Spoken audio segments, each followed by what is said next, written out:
जय हिंद दोस्तों, कैसे हैं आप सब लोग।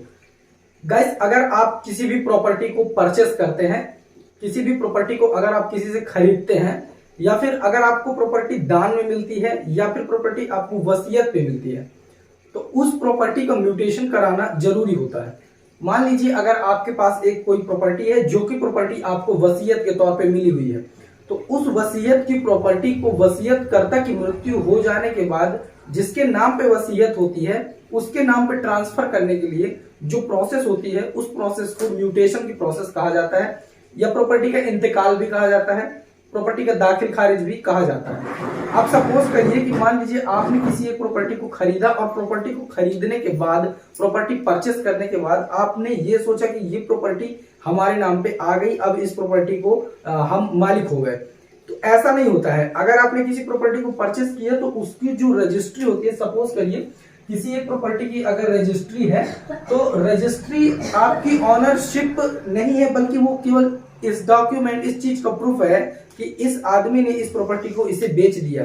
केवल एक आइडेंटिटी है रजिस्ट्री, जबकि रजिस्ट्री होने के बाद जो उसकी ऑनरशिप होती है, जब वो प्रॉपर्टी का इंतकाल होता है, जब दाखिल खारिज होता है, जब म्यूटेशन होता है, तभी प्रॉपर्टी सेलर का नाम हटा के रिकॉर्ड्स में और बायर का नाम वहां पर दर्ज किया जाता है, जिसे प्रॉपर्टी का नामांतरण कहा जाता है। अब मान लीजिए प्रॉपर्टी के नामांतरण के लिए पहले तो ये समझना जरूरी है कि प्रॉपर्टी कितने प्रकार की होती है। तो सबसे पहले प्रॉपर्टी के टाइप पे डिपेंड करता है कि प्रॉपर्टी का म्यूटेशन कहां से होगा। जैसे कि अगर अपन एक एग्जांपल के तौर पे समझे तो प्रॉपर्टी के मूलतः तीन प्रकार अपन डिवाइड कर सकते हैं। पहला होता है कृषि भूमि, दूसरा आबादी क्षेत्र की, तीसरा होता है औद्योगिक भूमि। और कृषि क्षेत्र की ये जो भूमि है, इसी पे आगे चल के एक प्रॉपर्टी बनती है आगे, जो कि रहने की जो प्रॉपर्टी होती है, जिससे आगे चल के इसका डाइवर्सन कराया जाता है, तभी जाके ये रहने लायक प्रॉपर्टी बनती है। तो तीन प्रकार की प्रॉपर्टी, पहली कृषि भूमि, आबादी और तीसरा होता है औद्योगिक भूमि की प्रॉपर्टी। तो ये तीनों प्रॉपर्टी का जो म्यूटेशन होता है वो अलग अलग तरीके से होता है। मतलब ऐसा नहीं है कि एक ही डिपार्टमेंट से तीनों प्रॉपर्टी का म्यूटेशन होगा। सबसे पहले बात करते हैं कि कृषि भूमि का म्यूटेशन।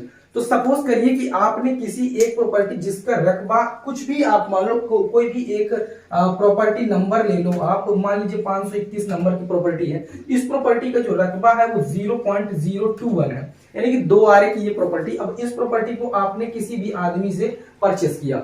परचेस करने के बाद आप इस प्रॉपर्टी का म्यूटेशन कराइए। अब म्यूटेशन की प्रोसेस 15 दिन में कंप्लीट हो जाती है अभी के टाइम पे। म्यूटेशन के लिए आपको क्या करना होगा, कृषि भूमि की अगर कोई एक प्रॉपर्टी है तो उसके म्यूटेशन के लिए आपको अपने संबंधित अंचल कार्यालय में, यानी कि जहां की ये प्रॉपर्टी है, अब यहाँ ये मतलब नहीं है कि आप कहाँ पे रह रहे हैं, जहां आप रह रहे हैं वहां आपको नहीं जाना है। ये जहां की प्रॉपर्टी है, इसका जो सर्किल क्या लगता है, इसका आरआई सर्किल क्या लगता है, इसका तहसील कार्यालय क्या लगता है, वहां पे आपको इसका म्यूटेशन एप्लीकेशन देना है। आजकल हालांकि ऑनलाइन प्रोसेस होने लगी है, और जनरली तौर पे ऐसा होता है बहुत जगह पे कि प्रॉपर्टी का रजिस्ट्री होने के बाद आपको 15 दिन के अंदर तुरंत अप्लाई करना होता है, और ये ही रूल है कि आपको 15 दिन के अंदर म्यूटेशन करा लेना चाहिए प्रॉपर्टी का।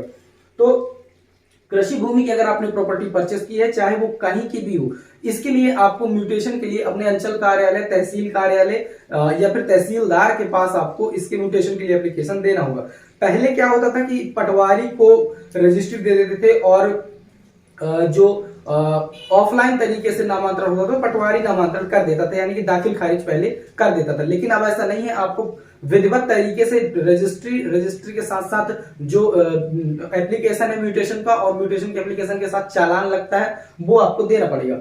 अब बात करते हैं कि इसके लिए जरूरी डॉक्यूमेंट क्या है। जो कृषि भूमि है उसकी प्रॉपर्टी के म्यूटेशन के लिए जरूरी डॉक्यूमेंट, तो सबसे पहले तो आपका रजिस्टर्ड सेल डीड, तो सेल डीड आपके पास होनी चाहिए। दूसरा आपको क्या करना है, एप्लीकेशन। तो एप्लीकेशन आप ऑनलाइन और ऑफलाइन दोनों मोड से कर सकते हैं, है ना। आजकल फैसिलिटी हो गई है, आप अपने स्टेट की आरसीएमएस साइट पे जाएंगे, कोई भी स्टेट हो, मान लीजिए एमपी का है तो आप MP RCMS revenue case management system में जाएंगे, वहां से जाके आप म्यूटेशन के लिए अप्लाई कर सकते हैं। तो ये डॉक्यूमेंट होते हैं, और एक चालान आपको लगता है। ये छोटा सा प्रोसेस है, और ये सारा करके आपको अपने अंचल कार्यालय में देना, कृषि भूमि का नामांतरण हो जाएगा। इसके बाद अगर आप कृषि भूमि पर रह रहे हैं, वहां पर मकान बना रहे हैं, तो फिर आपको उसका डाइवर्सन कराना होगा। डाइवर्सन की प्रोसेस दूसरी होती है, उसका वीडियो कभी बनाऊंगा। इसके बाद आती है आबादी प्रॉपर्टी कि इस प्रॉपर्टी का म्यूटेशन कैसे कराया जाए। आबादी प्रॉपर्टी एक तरह की गवर्नमेंट की प्रॉपर्टी, सरकारी प्रॉपर्टी होती है, जिसका आपके पास भूमि स्वामी प्रमाण पत्र होता है पट्टे के रूप में, पट्टे के रूप में वितरित किया जाता है। तो आपका अगर आबादी क्षेत्र में घर बना हुआ है और आप उस घर को बेचते हैं, तो ये किस चीज पे बिकती है कि मान लीजिए इसका डॉक्यूमेंट रजिस्ट्रेशन एक्ट के अंतर्गत रजिस्टर्ड सेल डीड नहीं बनती है, बल्कि इसके लिए एक बिक्री नामा बनता है, बिक्री नामा रजिस्टर्ड बनता है। तो उस रजिस्टर्ड बिक्री नामा के आधार पर ये प्रॉपर्टी का भूमि स्वामित्व जो होता है वो ट्रांसफर होता है। मान लीजिए एक आबादी प्रॉपर्टी है, एक आबादी प्रॉपर्टी पे किसी एक आदमी ने कब्जा किया है, मान लीजिए एक आदमी ए है, उसने कब्जा किया है 0.31 हेक्टेयर पे, ठीक है। अब जब इस आदमी की मृत्यु होती है तो इसके जो लड़के हैं, तो इस लड़के के नाम पे इस प्रॉपर्टी को ट्रांसफर करना होगा। तो इसको क्या करना होगा, इसको अपने म्यूनिसिपल में एप्लीकेशन देना होगा। आबादी क्षेत्र की प्रॉपर्टी के नामांतरण के लिए आपको म्यूनिसिपल में एप्लीकेशन देना है। मान लीजिए आप नगर परिषद से बिलोंग करते हैं तो आप नगर परिषद में देंगे, या फिर अगर आप नगर निगम से बिलोंग करते हैं तो नगर निगम में एप्लीकेशन देंगे। अगर आप किसी जनपद क्षेत्र से बिलोंग करते हैं, ग्रामीण क्षेत्र, जनपद पंचायत में जाके आप इस प्रॉपर्टी का नामांतरण करा सकते हैं। आबादी प्रॉपर्टी के नामांतरण के लिए आपको जो डॉक्यूमेंट्स होते हैं वो एक एफिडेविट लगता है और आपके पिता का मृत्यु प्रमाण पत्र लगता है, और इस प्रॉपर्टी का जितना भी एरिया है उसका रकबा लगता है, मतलब जो आपका जिस खसरे पे जितने आपने कैप्चर किया है, और एक जो आपको पट्टा प्रदान किया गया होगा पहले के टाइम पे वो लगता है। इसके बाद आती है औद्योगिक क्षेत्र की प्रॉपर्टी। तो औद्योगिक क्षेत्र की प्रॉपर्टी के लिए आपको एप्लीकेशन करना होता है इंडस्ट्रियल डेवलपमेंट डिपार्टमेंट में, जो कि कलेक्ट्रेट में होता है, तब जाके आपकी इस प्रॉपर्टी का म्यूटेशन होता है। तो ये तीन जो मूलतः प्रॉपर्टी होती है, तीनों प्रॉपर्टी का म्यूटेशन अलग अलग डिपार्टमेंट से होता है, और प्रॉपर्टी की म्यूटेशन की प्रोसेस लगभग सेम होती है। अगर आप किसी प्रॉपर्टी को खरीदते हैं, या फिर अगर आबादी क्षेत्र की प्रॉपर्टी है वो आपके नाम पे ट्रांसफर करनी है, या फिर किसी इंडस्ट्रियल डिपार्टमेंट की प्रॉपर्टी है तो भी उसका म्यूटेशन होना है। तो तीनों चीजों में म्यूटेशन कॉमन चीज है, म्यूटेशन आपको कराना ही है। म्यूटेशन के लिए अगर पैसे की बात करें तो अगर आपसे कोई पैसे की डिमांड करता है कि 5,000, 10,000, 6,000, तो बिल्कुल नहीं देना है, आपको ऑनलाइन तरीके से प्रोसेस कर देना है। और अगर आबादी प्रॉपर्टी है तो अपने म्यूनिसिपल में या फिर अपने संबंधित नगर निगम या फिर जनपद पंचायत जहां भी आपका लगता है प्रॉपर्टी का, वहां आप एप्लीकेशन दे दीजिए, तो आपका भूमि स्वामी नाम वहां पर दर्ज कर दिया जाता है। इसके बाद अगर औद्योगिक क्षेत्र की प्रॉपर्टी इंडस्ट्रियल डिपार्टमेंट की, तो आप इंडस्ट्रियल डेवलपमेंट में जाके आप कर सकते हैं एप्लीकेशन, और वहां से आपका म्यूटेशन हो जाएगा प्रॉपर्टी की। सो ये नॉर्मल सी प्रोसेस है।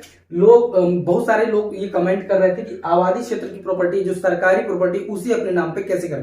तो उसको अपने नाम पे कराने के लिए यही एक प्रोसेस है कि जब उस प्रॉपर्टी का जो पट्टा आपको प्रोवाइड किया गया था, या फिर आप जब से आपके जो पूर्वज है उस पे काबिज है, तो उसका नामांतरण आपकी म्यूनिसिपल में पीढ़ी दर पीढ़ी चलता जाता है। मान लीजिए ए ने प्रॉपर्टी पे कब्जा किया था, ए के नाम पे पट्टा था उस प्रॉपर्टी का, इसके बाद उसके बच्चे के नाम पे गया, इसके बाद फिर उसके बच्चे के नाम गया, तो ऐसे जाके इस प्रॉपर्टी का सरकारी प्रॉपर्टी आपके नाम पे ये होती रहती है। ये आबादी क्षेत्र की प्रॉपर्टी का म्यूटेशन कराना होता है, तभी जाके वो आपके नाम पे होती है। सो गाइस, ये थी आज की वीडियो में आपने ये सब चीजें जाना कि कैसे आपको प्रॉपर्टी का म्यूटेशन कराना है। प्रॉपर्टी चाहे कृषि क्षेत्र की हो, आबादी हो, या फिर औद्योगिक क्षेत्र की प्रॉपर्टी हो, उसका म्यूटेशन कैसे होगा। अगर आपको वीडियो पसंद आया हो लाइक कर दें और दोस्तों के साथ जरूर शेयर करिएगा। मिलते हैं नेक्स्ट वीडियो में। आपके मन में अगर कोई डाउट हो तो कमेंट सेक्शन में जरूर पूछे। थैंक्स दोस्तों, जय हिंद।